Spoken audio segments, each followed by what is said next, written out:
The United Nations Security Council met in New York Tuesday to discuss Somalia's current situation. James Swan, the head of the UN mission to Somalia, addressed the council. He noted that national elections are more than 1 year behind schedule. Albeit somewhat behind schedule. But 2/3 of the seats in the lower house should be filled by February 25th, the deadline set by the National Consultative Council for the process to be completely finished.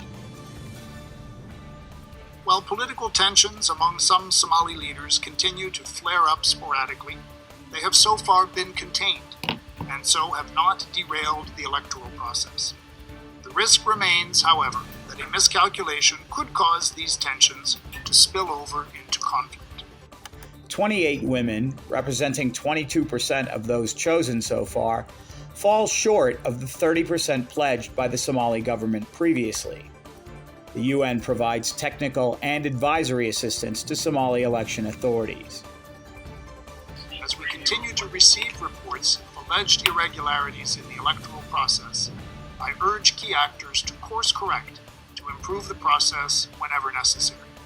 This is vital to ensure that the elections receive broad acceptance among the Somali public.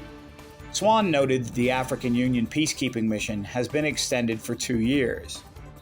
He praised the Somalia transition plan and urged all to make it a success. Swan described the humanitarian situation in Somalia as dire.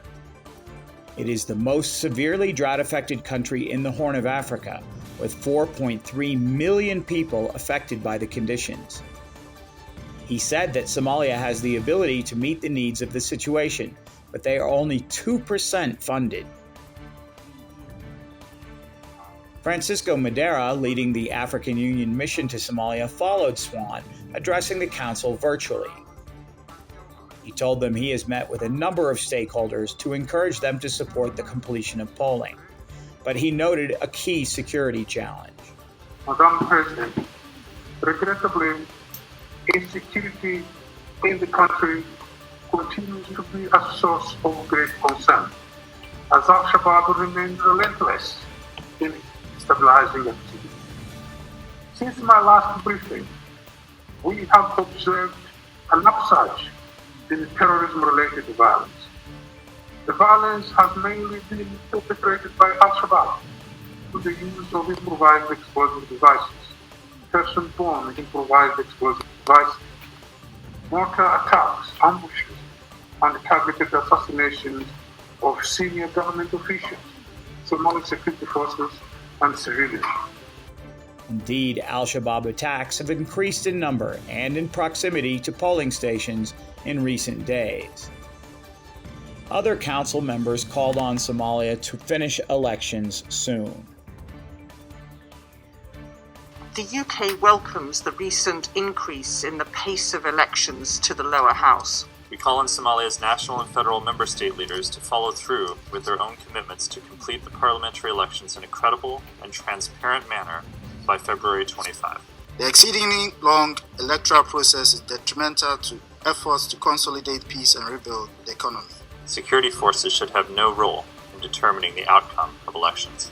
Somalia's representative tried to reassure international partners.